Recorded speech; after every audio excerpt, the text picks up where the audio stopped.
Have you ever written down a goal that felt exciting at first, only to lose momentum within days? You thought you were doing everything right. You followed the advice. You wrote it clearly. You repeated it every morning. And yet, you stayed stuck. No progress. No clarity. No fire. Why?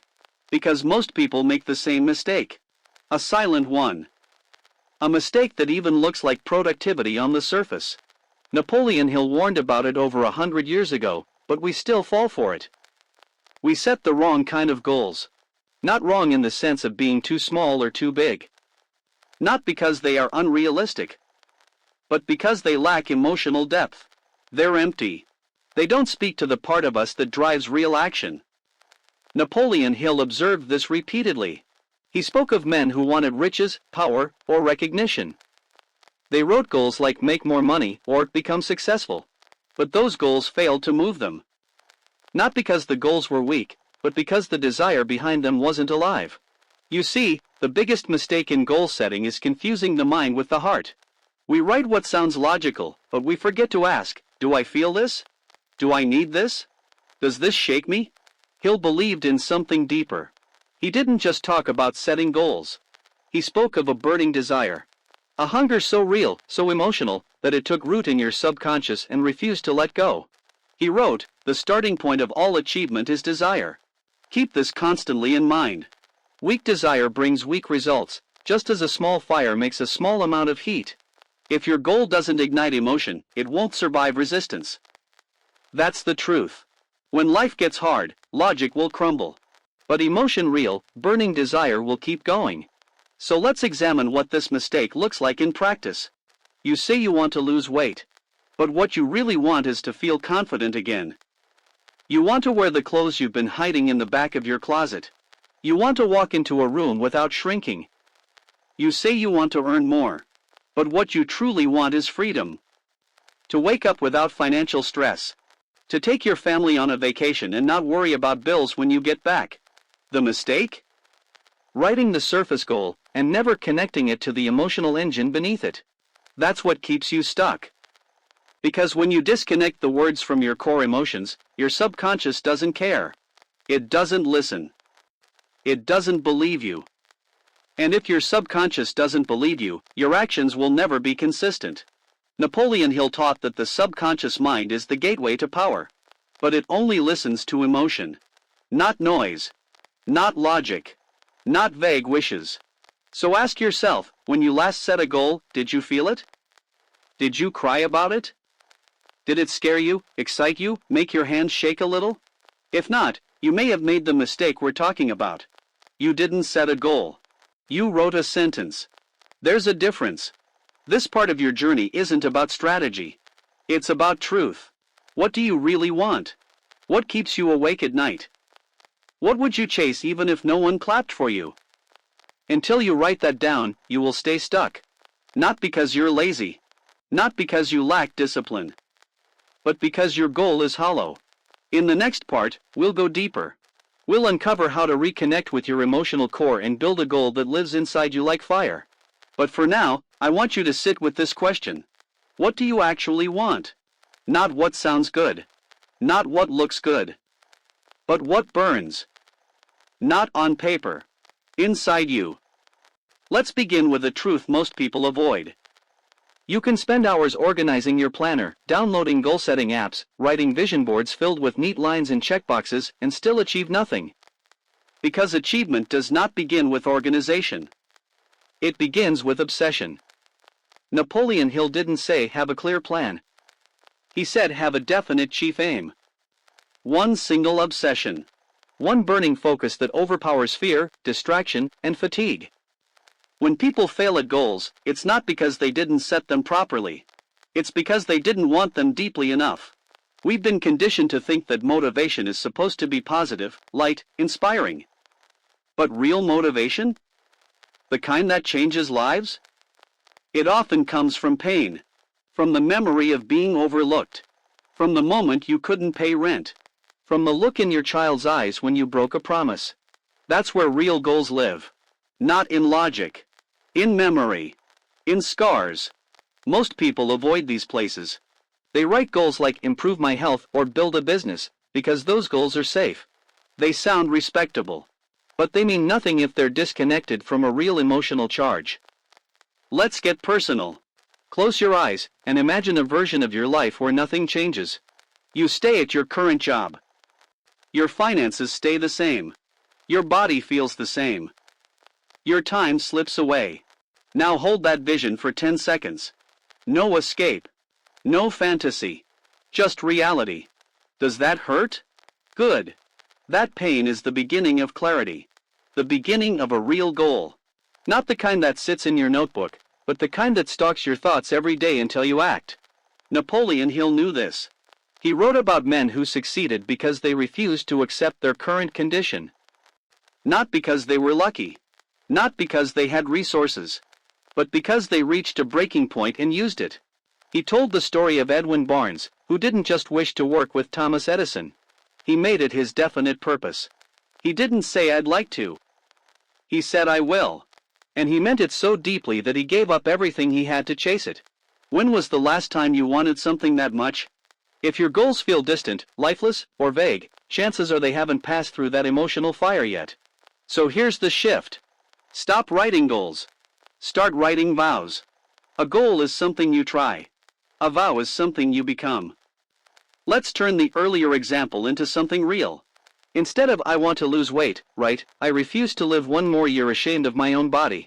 Instead of I want to make more money, write, I will never again tell my kids we can't afford it because I wasn't willing to change. Feel the difference? That's what Napoleon Hill meant by definite. That's what your subconscious responds to. Not vague aspirations, but emotional truth written in the language of urgency. This isn't just about better writing. It's about rewiring your brain to treat the goal as real, as personal, as non-negotiable. And once that shift happens, something inside you changes. Procrastination starts to feel uncomfortable. Excuses lose their flavor. And the idea of quitting becomes foreign. Not because you found a better strategy, but because you found something worth fighting for. You see, a goal doesn't move you. Your reason behind it does. In the next section, we'll take that reason and build a structure around it. A system to keep it alive when life pushes back. But first, here's your task. Take your current goal. Look at it. Read it slowly. Then ask yourself, does this make my chest tighten? Does this make me afraid to fail? Does this make me angry enough to start now? If not, you don't have a real goal yet. You have a sentence that sounds good. Rewrite it until it makes you feel something. Then, we begin. Now that you've felt the truth behind your goal, now that you've touched the place inside where the real reason lives, it's time to give that reason a structure. Because emotion is the spark. But structure is the firewood. Without it, even the strongest desire burns out. Napoleon Hill understood this balance deeply. He spoke often of the subconscious mind, but never in isolation. He paired it with something he called faith, repetition of belief through action. That's where the real transformation begins. You don't just feel your goal. You rehearse it. You live it before it arrives. And to do that, your goal must be broken into something you can train yourself into. Not just wish for. Not just visualize. Let's look at the mistake most people make after they feel a goal emotionally. They go from I want this badly to I'll try to do something about it this week. That's not structure. That's wishful wandering. And Hill knew that. He said, a goal without a plan is just a wish. But he also warned us planning alone isn't enough. The plan must be specific, measurable, and tied to daily actions. Otherwise, it never gets absorbed into the subconscious. It stays external. The goal never becomes who you are. So let's rebuild your goal into something with shape. Start with this. What is the one measurable action that proves you're on the path? If your goal is to write a book, that might be 500 words a day. If your goal is to start a business, that might be reach out to 3 new leads per day. If your goal is to heal your body, it might be 20 minutes of intentional movement daily. Simple. Specific. Repeatable. Now take that action and put it where you can see it every day. Not hidden in a planner. Visible. On your wall. Your mirror. Your phone background. Why? Because your brain doesn't believe what it doesn't see. This is what Hill referred to when he talked about autosuggestion, the daily repetition of thought, word, and image until belief is formed. And belief, once rooted, becomes behavior. Most people never repeat their goal long enough for belief to take hold. They set it once, think about it for a few days, then wonder why motivation fades. It's not motivation that fades. It's attention. You can't act on what you forget. That's why the structure matters. You must set up your environment to remind you constantly of who you are becoming. Put the goal on your wall. Set alarms that speak the vow aloud. Record yourself reading the goal and listen to it every night before sleep. That may sound extreme, but so is staying stuck. Hill wrote, any idea, plan, or purpose may be placed in the mind through repetition of thought. This wasn't theory. It was instruction. He wasn't telling you to think positively once. He was telling you to drill the idea of success into your system until your actions couldn't help but follow. So now, you have your emotional goal. You have one clear action that reflects it. And you have the beginnings of a daily reminder system. But there's one more piece. Time. Most people ruin their goals by putting them on unrealistic timelines. They say, I'll get rich in a month, I'll lose all the weight in 2 weeks, I'll finish this project by next Friday. Then they miss the mark once and quit. Not because they couldn't do it, but because their timeline was a trap. Napoleon Hill warned us not to confuse urgency with impatience. Urgency fuels effort. Impatience kills consistency. You can be urgent about daily action, but you must be patient with results. If your emotional goal is clear, and your action is consistent, the result becomes a matter of when, not if. That's how people build momentum. That's how people go from stuck to unstoppable. So before we move on to building accountability in the next section, here's your assignment. Define one specific daily action tied to your emotional goal. Write it down in a place you see every morning and night. Commit to it for 7 days without negotiation. Not 30. Not 100. Just 7. Because if you can't keep a promise for a week, a year is just fantasy. Consistency starts in small units. So start now. You've felt the fire. Now feed it. You've built a goal with emotion. You've given it shape with daily action. But here's the part most people never prepare for. Disruption. You will be interrupted. You will have days where your energy is low, your schedule breaks, your motivation disappears. It's not a matter of if. It's a matter of when. And if your goal depends on feeling good, it's already doomed. Napoleon Hill was crystal clear on this. He wrote, you have absolute control over only one thing, your thoughts. This is the most significant and inspiring of all facts known to man. Most people misunderstand this. They think control of thoughts means thinking positively. That's only part of it.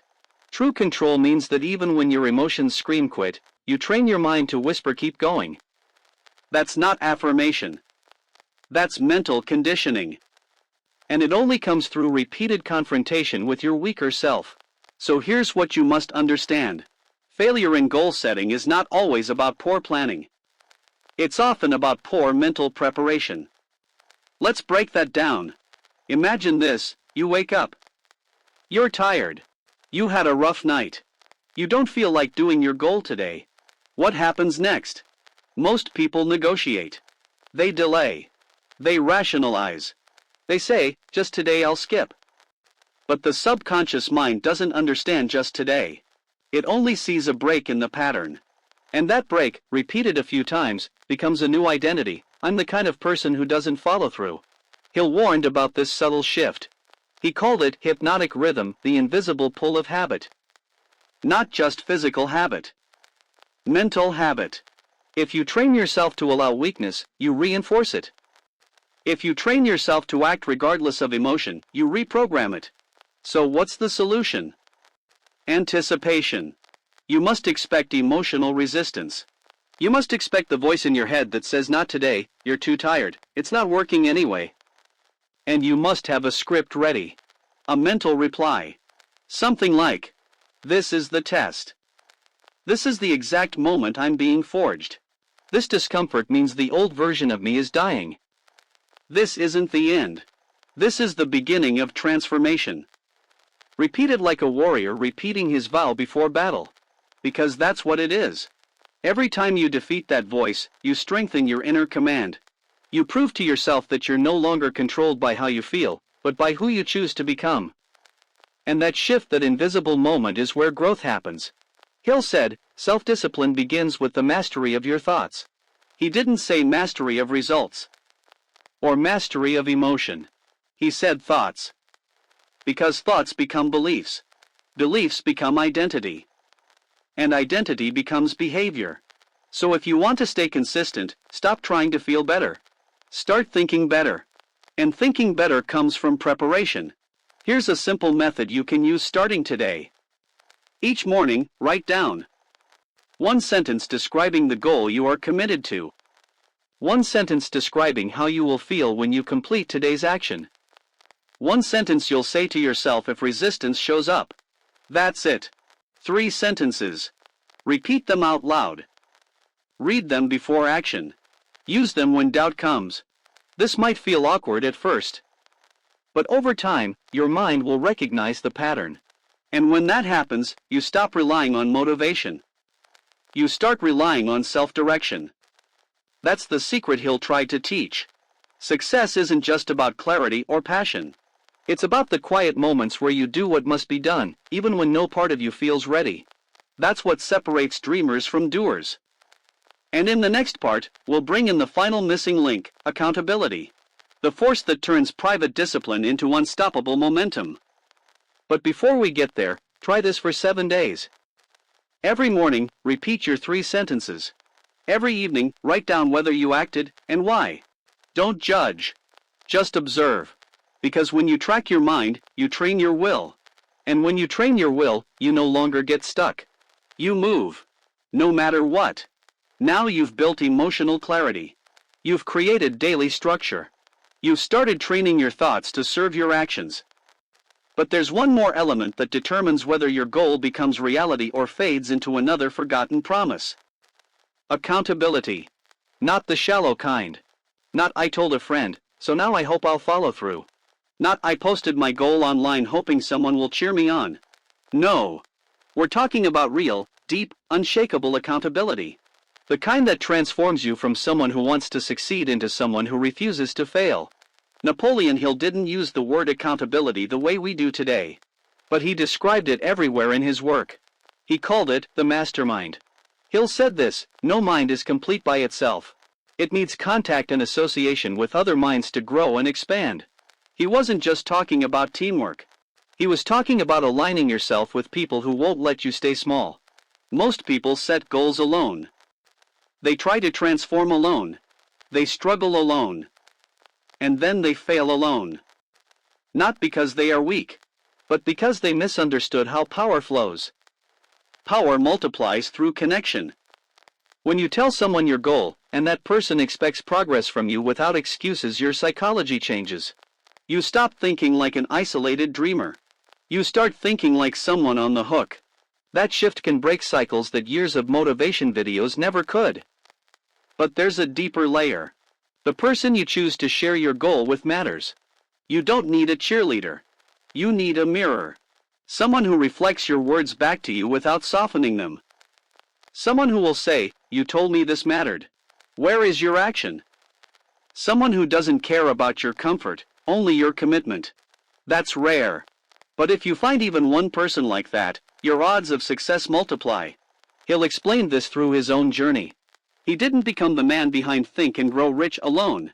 He was commissioned, guided, surrounded by powerful minds who challenged him. His thinking sharpened through tension. Yours can too. So how do you build real accountability? Start here. Choose one person. Just one. Not a group chat. Not an app. A real person. Share your goal. Then ask them to hold you to a simple standard. Report your progress every 48 hours. No stories. Just one sentence. Did I do what I said I'd do? Yes or no. No middle ground. This tight feedback loop builds urgency. And urgency protects momentum. If that feels uncomfortable, good. Growth begins where pride ends. But what if you don't have someone you trust like that? Then be your own mirror. Record a short voice memo each day. What is my goal? What did I do today? What did I avoid? What will I do tomorrow? Listen to it each night before bed. This self-feedback loop might feel strange, but it creates mental pressure. And pressure creates movement. Remember, goals don't die because they're hard. They die because no one notices when they fade. You must make your goals matter not just emotionally, but socially and behaviorally. Hill knew that the environment shapes achievement. He said, every person who wins in any undertaking must be willing to burn his ships and cut all sources of retreat. That kind of commitment thrives in accountability. When you tell the world, I'm not turning back, and someone is watching to see if you mean it, you begin to change. Your posture shifts. Your excuses shrink. And your power grows. Before we continue to the next section where we'll examine how to build momentum over time, you need to complete this action. Choose one accountability method. A partner, a mentor, or yourself. Set a 48-hour report rhythm. Not weekly. Not monthly. Every 48 hours. Make the consequence real. If you miss a report, you double the next day's effort. This isn't punishment. It's proof. Proof to your mind that you are serious. Because goals don't respond to intention. They respond to structure, pressure, and proof. Give your goal that environment. And watch how fast you start to move. You've set your goal with emotion. You've shaped it with structure. You've trained your mind against resistance. You've created accountability to keep yourself honest. And yet here comes the next trap. You begin strong. You feel motivated. The first few days flow easily. But then something shifts. Not a dramatic failure. Just a slowing down. You miss one day. Then another. Then you tell yourself you'll catch up on the weekend. But the weekend comes, and the fire is smaller. The clarity is foggy. And the cycle begins again. The problem?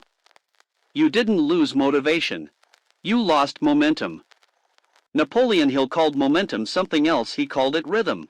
He wrote about it in his more controversial work, where he described how the mind, once trained through repetition, enters a rhythm that either builds success or locks you into failure. He said, whatever we plant in our subconscious mind and nourish with repetition and emotion will one day become a reality. But there's a hidden part in that statement most people miss. The word nourish. Repetition alone is not enough. It must be fed. Fed with small wins. Fed with daily progress. Fed with reminders of why you began. So how do we do that? How do we protect momentum when life gets messy? We start by redefining progress. Most people only count big wins. They dismiss small steps. They ignore effort if it doesn't look dramatic. That's a mistake. Because the subconscious mind doesn't care how loud your action is. It only cares that it happened. So your goal is not to impress yourself. It's to build a streak. One day. Then 2. Then 10. And as Hill taught, repetition becomes rhythm. Rhythm becomes habit. Habit becomes identity. Soon, you don't just work toward the goal. You become the kind of person who does. But the streak must be visible. You need to see it. This is why people respond to checklists, to habit trackers, to calendars with crossed-out days. It's not childish. It's primal. Your brain wants closure. So here's a system. Create a visible record of your action streak. A calendar. A board. A journal. Mark each successful day with a symbol. A check, a color, a number. Review your streak every night before sleep. Say aloud, I keep promises to myself. Why does this work? Because you are building emotional proof that you are consistent. And consistency builds belief. He'll emphasize the importance of belief more than almost anything else. He said, faith is the only known antidote to failure. But faith is not blind. It is built. Built through action. Repetition. Rhythm. So the key to momentum is not motivation. It is emotional reward. If your only reward is the final result, you will quit before you get there. You must reward the process. Celebrate the 10th repetition. The quiet effort. The morning you showed up even though no one watched. These are the bricks of self-respect. And self-respect builds long-term momentum. Now, let's be real. You will still have off days. You will still feel doubt. Momentum does not mean perfection. It means movement. Forward. Always. Even if slow. Even if clumsy. Even if invisible to others. Hill wrote that persistence is the sustained effort necessary to induce faith and belief. Which means momentum isn't just useful. It's sacred. It's the bridge between who you are and who you're becoming. So here's your challenge this week. Track your goal streak for 7 days. Create a daily ritual to review and reinforce it. Say this aloud each night: I move even when it's hard. I follow through even when it's quiet. Let your mind absorb the rhythm. Let your actions teach your identity. Because once the rhythm is strong enough, you won't need reminders. You'll just move. Not because you have to, but because that's who you've become. You've created structure. You've practiced repetition. You've built momentum. But there's still one silent enemy we need to confront. It's not distraction.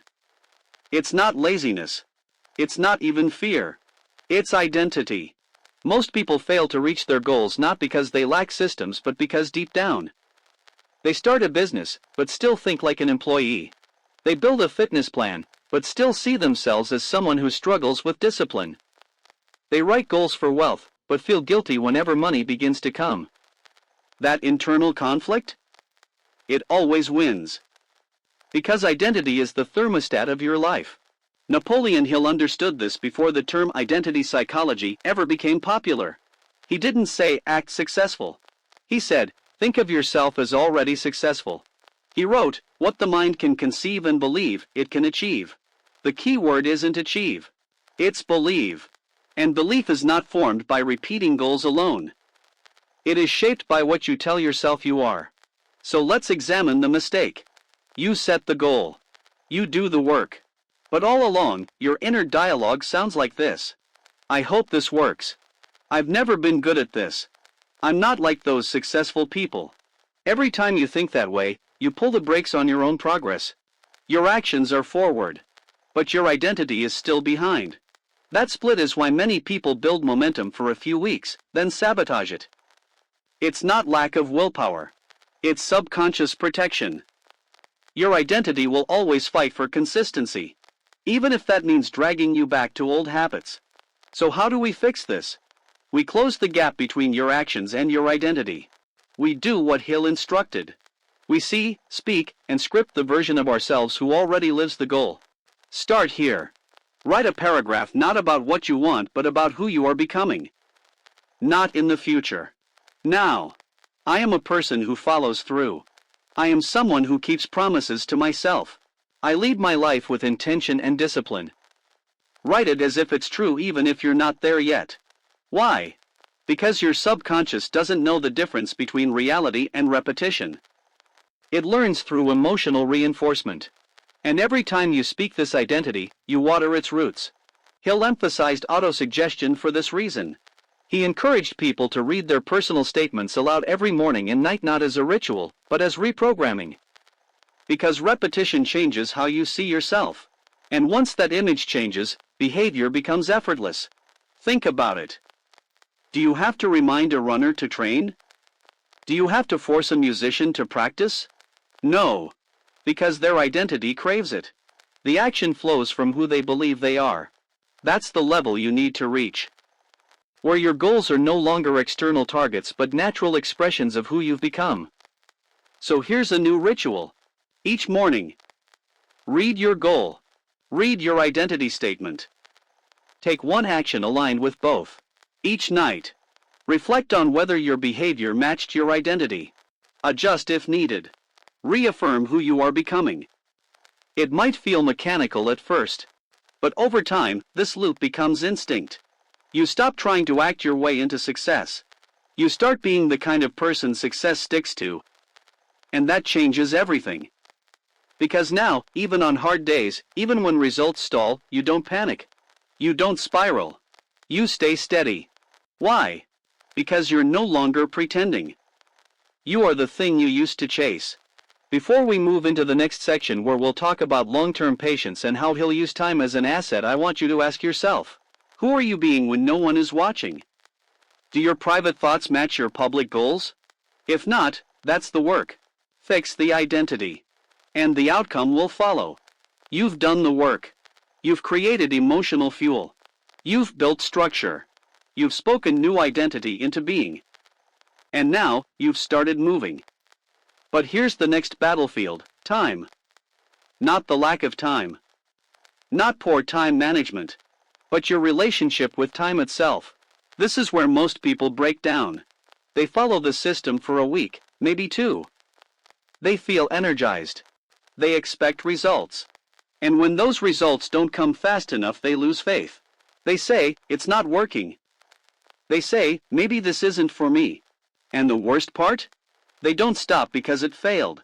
They stop because it didn't succeed fast enough. Napoleon Hill warned about this exact moment.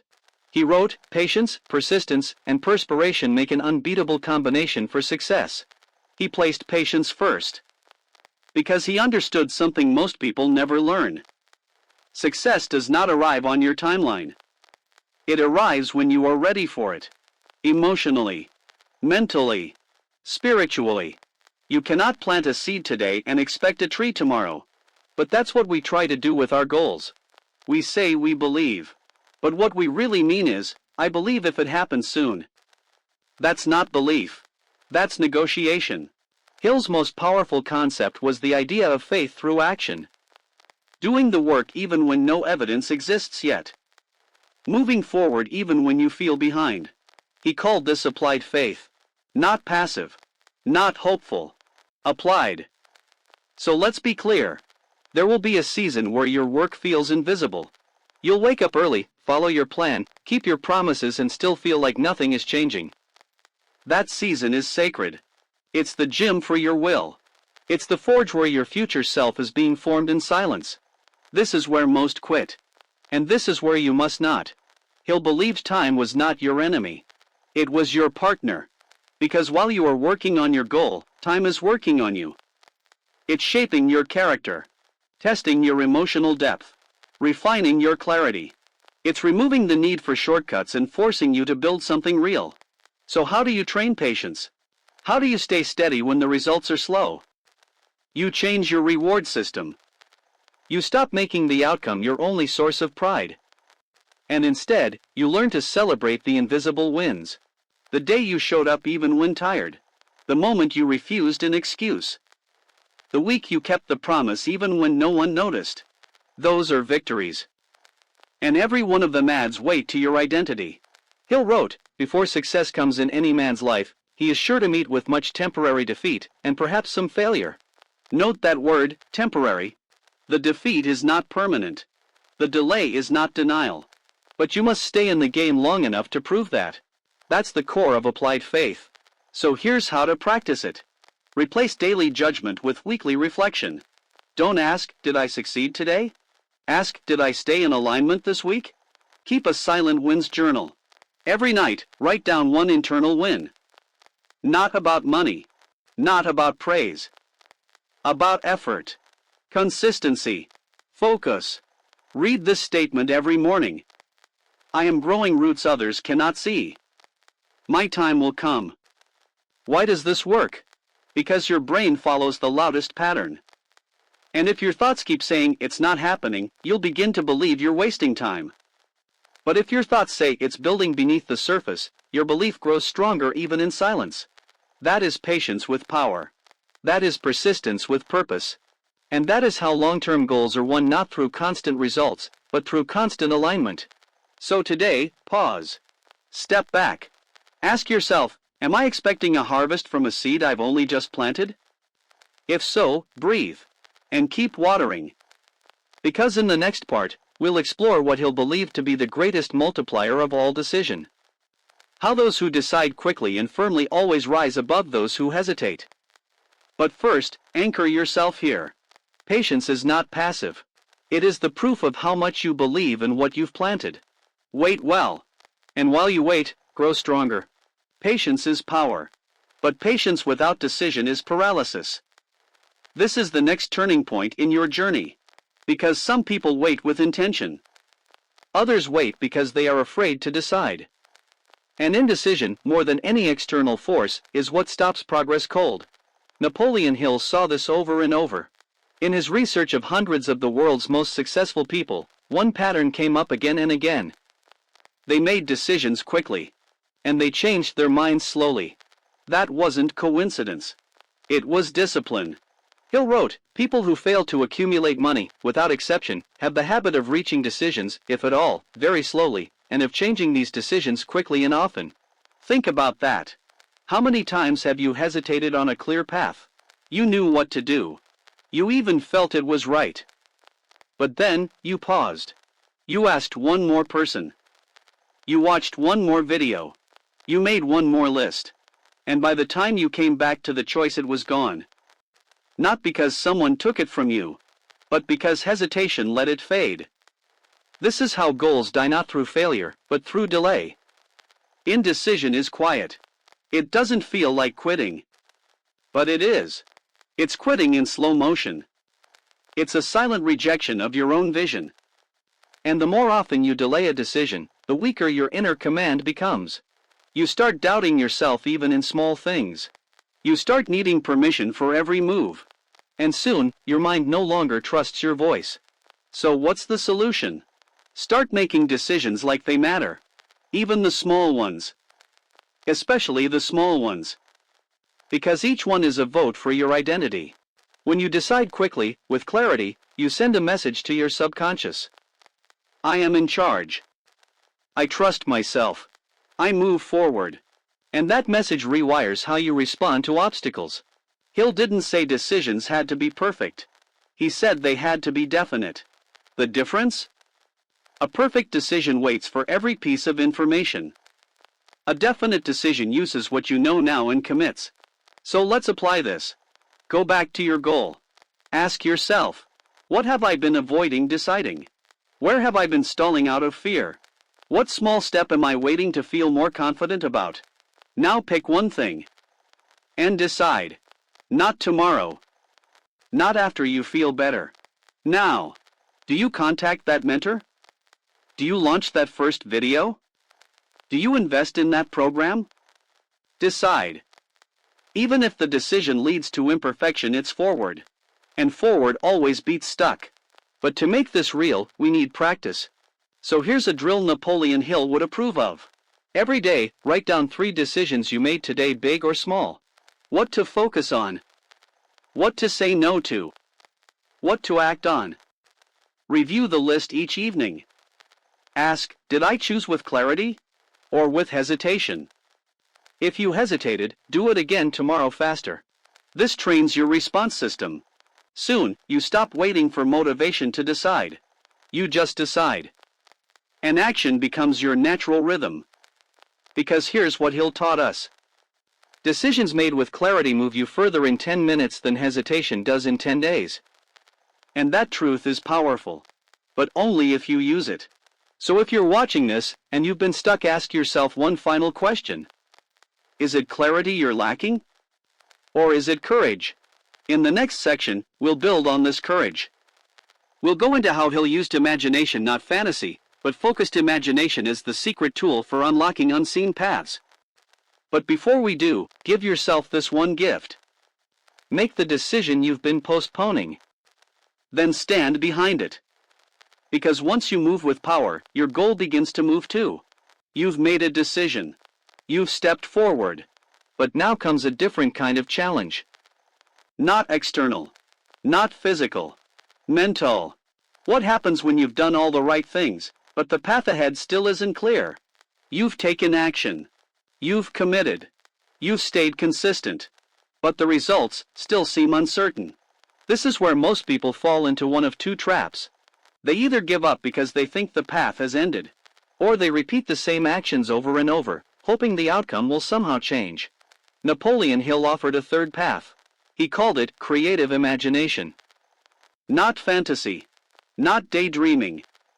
But the focused ability to see what doesn't yet exist and build it into form. He wrote, "Imagination is the most marvelous, miraculous, inconceivably powerful force the world has ever known." And he wasn't being poetic. He meant it. Because imagination is what bridges the gap between what is and what could be. And when your current path seems blocked, it's imagination, not motivation, that gives you new access. Let's break this down. When your goal is new, your actions are fueled by emotion. You feel alive, engaged, brave. But once you've done the obvious tasks, once the first wave of excitement fades, you arrive at what many call the wall. Progress slows. Ideas run out. Doubt creeps in. And this is where creative imagination is needed most.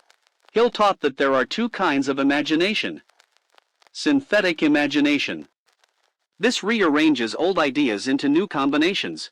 It uses knowledge you already have. Creative imagination.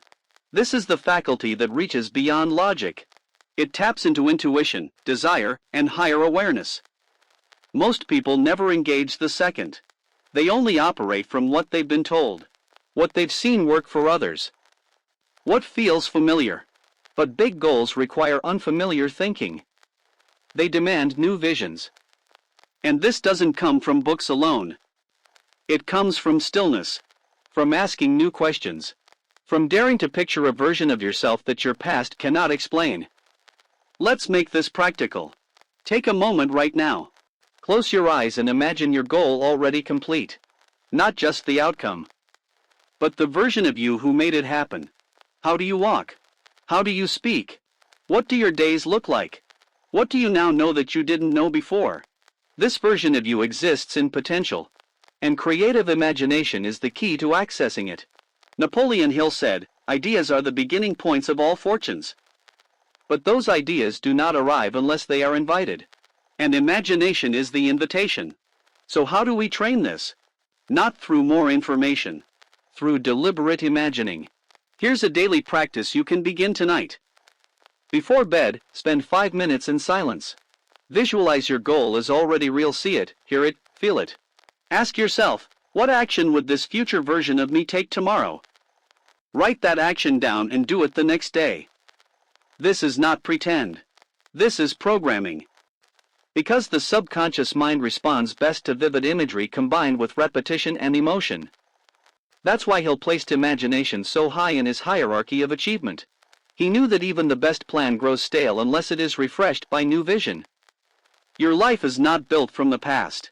It is built from the picture you hold of the future and your willingness to become it. But beware. There is a danger in misusing imagination.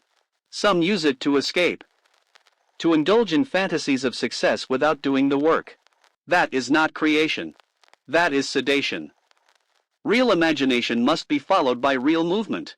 Hill made this clear. First comes thought, then organization of that thought, into ideas and plans, then transformation of those plans into reality. It's a chain. And imagination is the spark at the top. So before we move into the next section where we'll explore Hill's warnings about fear and how it silently kills momentum, ask yourself this.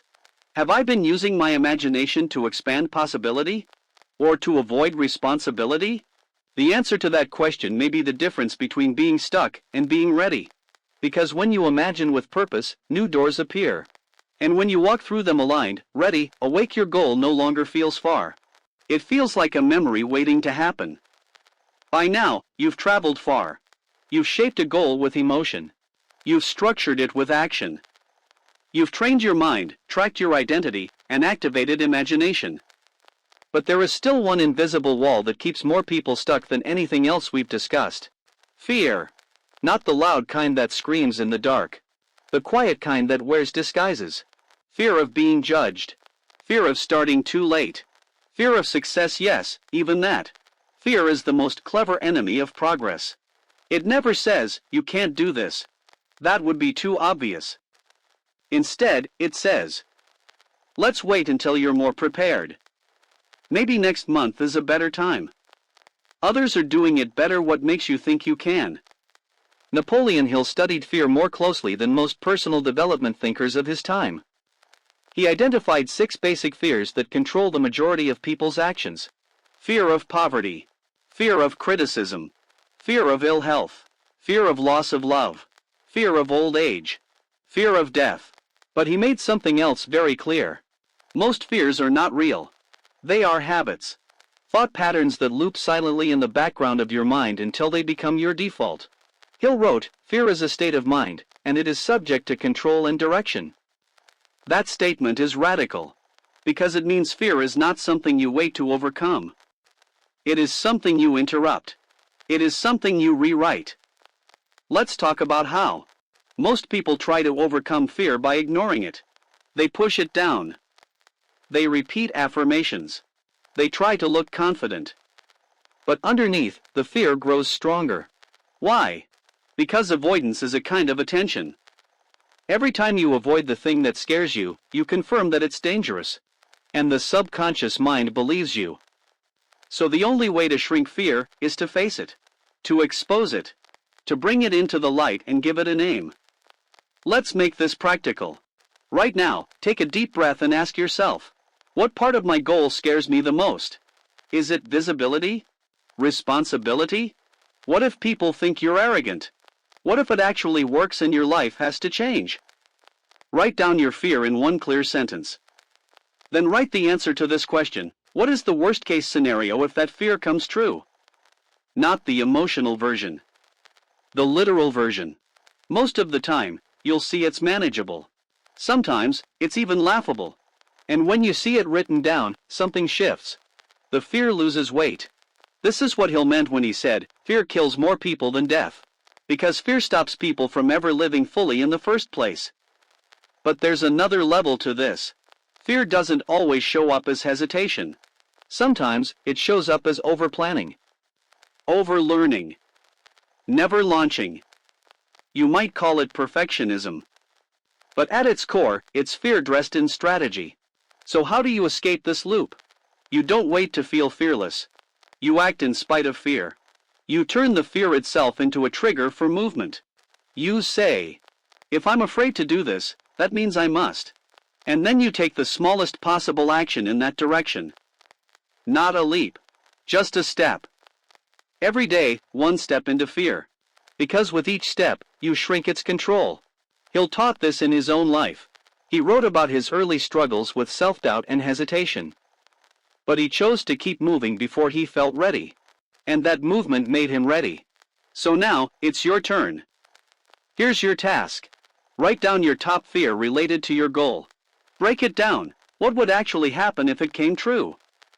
Take one action today that directly confronts that fear. It doesn't have to be huge. Just real. Send the message to your mind, I don't run anymore. And over time, your mind will believe it. In the next and final section, we'll bring all of this together. We'll close the loop. We'll build your long-term strategy for sustaining success, not just reaching a goal, but living in alignment with the version of yourself who makes achievement a natural rhythm. But before that, look your fear in the face. Name it. Write it. Walk through it. Because you cannot hold both fear and growth in the same hand. You must choose. And when you do, the fear fades. You've done the work. You've set your goal with clarity, emotion, and structure. You've practiced the art of decision-making and broken through fear. You've trained your mind, confronted your doubts, and tapped into the power of imagination. But now, as we come to the final piece of the puzzle, we have to talk about something critical. The journey doesn't end with achieving your goal. No, the real work begins there. Once you hit your target, whether it's financial success, personal transformation, or fulfillment, how do you keep it? How do you ensure that this victory isn't just a fleeting moment, but a permanent part of your life? Because that's where most people falter. They reach the goal, but they don't have a strategy for sustaining it. And they slip back into their old ways. Napoleon Hill understood that success isn't a one-time event. It's a habit. A way of living. A mindset that must be consistently fed and nourished. This is where most goal setters fail. They treat success as a destination, when in reality, it's a continuous process. And to maintain your success, you must continuously align with the person you've become during the pursuit. Here's the truth, your goal is not the finish line. It is the next starting point. Hill called this the mastermind principle. It's the idea that to grow, you must align yourself with like-minded individuals, continually expand your knowledge, and push your own limits. But the most powerful thing Hill taught us is this. The first mastermind group you must cultivate is within you. Your thoughts, your emotions, your identity. It's only when you sustain your inner alignment, when you remain congruent with the person you've become, that you can avoid the trap of slipping back into old habits. To live in alignment with your goals, you need to create a sustainable system for growth. A system that doesn't depend on motivation alone, but on the consistent actions that keep you moving forward. Here's how you do it. Daily rituals and self-audit. Success must be built on rituals that reinforce your goal every day. What do you do in the first 30 minutes of your day? Do you check emails, scroll through social media, and let the world's demands dictate your focus? Or do you start with a ritual that reinforces your growth? The first step in maintaining success is to protect the first part of your day. Make it sacred. Set aside time for writing your goal and identity statement aloud. Reaffirming your purpose. Practicing gratitude for the progress you've made. Taking the first action of the day that aligns with your goal. Reviewing your daily action streak. That simple ritual sets the tone for your entire day and reaffirms that success is not an event, but a way of being. 2. Feedback loops. Keep adjusting. Hill understood that success wasn't static. It was fluid. Your environment and your goals must evolve to match the new version of you. In the same way that you set daily actions, you must also set weekly or monthly reflections. These reflections should answer: what's working? What needs to be adjusted? What have I learned in the last month that I didn't know at the beginning? What actions can I take to continue progressing without burning out? This feedback loop keeps your actions aligned with your values and ensures that your progress remains sustainable. 3. Align with your purpose. Living with purpose is the foundation of continuous success. Without it, even the most well-planned goals can feel hollow. Ask yourself, why does this goal matter to me on a deep level?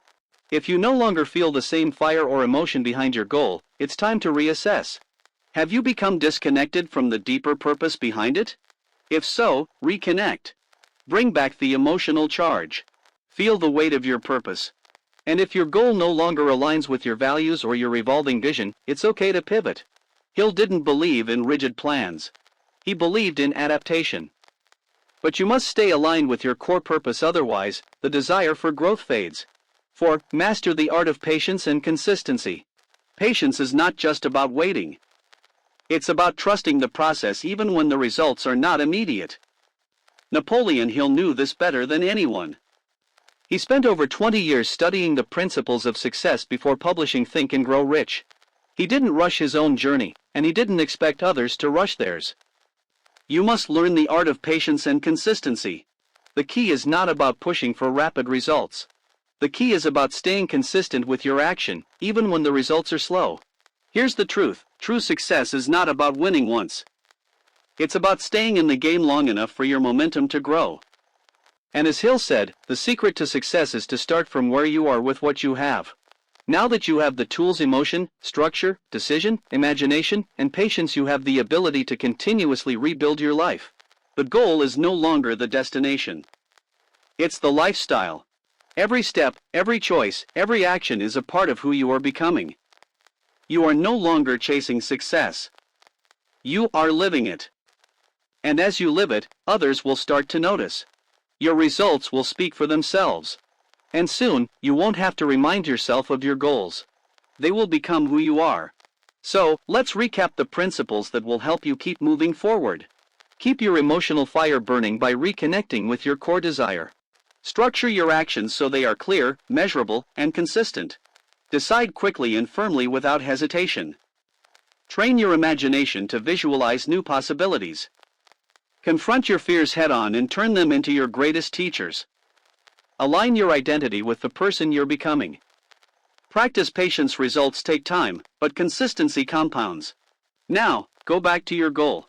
Review your identity. Review your daily actions. Check your progress. Because success is not something you wait for. It's something you live into. And you're already living it. Congratulations. You've made it this far. The journey is only just beginning.